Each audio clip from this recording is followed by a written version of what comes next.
हिंदू परंपरा के अंदर ये नवरात्रि के जो प्रसंग हैं, ये तो देवी मां की उपासना के लिए थे। नवरात्रि पवित्रतम रात्रियां कही जाती है, पवित्रतम दिन कहे जाते हैं। यह आसो जो चैत्र महीने में आती है, यह साधना के लिए, मंत्र साधनाओं के लिए, ब्रह्मचर्य के लिए, सत्व को प्राप्त करने के लिए, इष्ट की सिद्धि के लिए, अंतरतम की शक्तियों को जगाने के लिए, कुछ अच्छा हासिल करने के लिए होती हैं। समझदार हिंदू और समझदार जैन श्रावक श्राविका और समझदार हिंदू और समझदार जैन साधु संत इन दिनों में साधना में बैठते हैं, मौन रहते हैं, ब्रह्मचर्य का परिपालन करते हैं और आगे बढ़कर के शक्तियों को साधते हैं। उस जमाने में देवी माता की आरती करना, घट स्थापना करना, देवी माता को रिझाना और पुरुष एक तरफ, महिला एक तरफ, महिलाओं की जगह में, पुरुष की जगह में, देवी माता को बीच में रख करके मात्र उनके हाथ से गरबे लें और इस प्रकार उनकी भक्ति करें। यह परंपरा थी नवरात्रि की।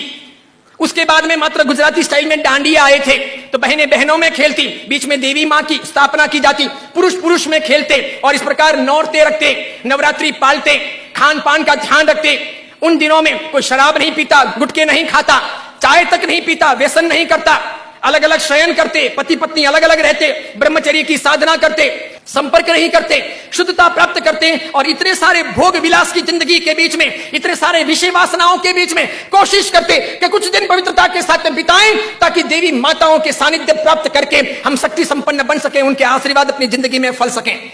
गरबे गई, फिर डिस्को आया, नाना प्रकार के धुनें आई, नाना प्रकार के गायक आए,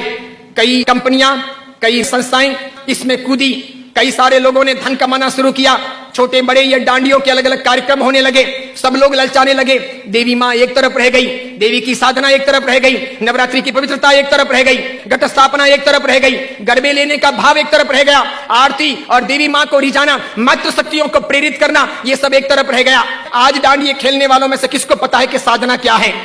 ब्रह्मचर्य क्या है, ये क्यों है नवरात्रि, इसका हेतु क्या था, इसका रीजन क्या था, ये क्यों खेलनी चाहिए या नहीं खेलनी चाहिए, तो क्यों नहीं खेलनी चाहिए। मेरा ही नहीं, भारत के कई सारे अखबारों का, कई सारे समाजविदों का, कई सारी अन्य सामाजिक संस्थाओं का ये सर्वे वर्षों से रहा है, समय समय पर किया जाता रहा है कि नवरात्रि के महीने 2 महीने के बाद में जितने गर्भपात होते हैं, उतने गर्भपात बाकी के 11 महीने में नहीं होते।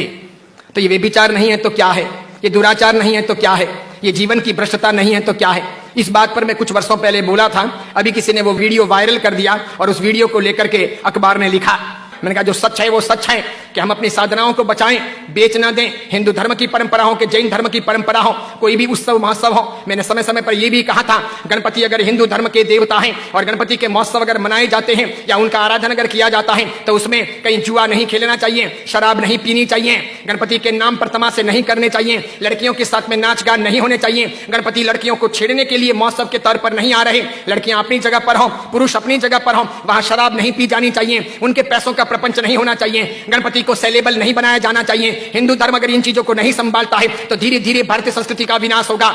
सिखों ने अपनी धर्म परंपराओं को संभाला है, मुसलमानों ने अपनी धर्म परंपराओं को संभाला है, ईसाइयों ने अपनी धर्म परंपराओं को संभाला है। उनके जो ओकेशन होते हैं वो दूसरों को इंटरफियर करने नहीं देते, वो उसमें घालमेल नहीं करते। हिंदू और जैनों को इस बारे में सावधानी रखनी आवश्यक है। कल ऐसा ना हो जाए कि पर्युषण महापर्व के दिन आए या आखातीज का दिन आए या कार्तिक पूर्णिमा का दिन आए और कोई उसे किसी प्रतिष्ठान के नाम पर प्रोजेक्ट कर ले कि चलो अब महोत्सव को इस प्रकार मनाएंगे, उस प्रकार मनाएंगे, तो 25 साल 50 साल के बाद में ऐसा हो सकता है कि हमारी होली की आराधना या हमारे पर्युषण महापर्व की आराधना का रूप रंग बदल जाए। जैसे मैंने नहीं कहा था कि मात्र संगीतकारों को बुला करके हम 9 दिन की भक्ति रख लें, सुबह भी भक्ति, रात को भी भक्ति, ठीक है, और इस प्रकार पर्युषण आगे बढ़ जाए और अच्छी खासी संख्या के अंदर वे आधुनिक संगीतकार आधुनिक धुनों पर बहुत गाएं और नौजवान लड़के लड़कियों को मजा आ जाए, सब वहीं पर जाएं। तो 10 साल 15 साल तक अगर ऐसा चले तो आज एक ने किया, कल दूसरा करेगा, परसों तीसरा करेगा, अब चौथा करेगा, धीरे धीरे साधुओं के व्याख्यान में कोई नहीं जाएगा, पर्युषण महापर्व के प्रवचन एक तरफ रह जाएंगे, कल्पसूत्र जी हवा खाते रह जाएंगे और पर्युषण का रूप बदल जाएगा। ये नहीं हो सकता, ये नहीं किया जाना चाहिए।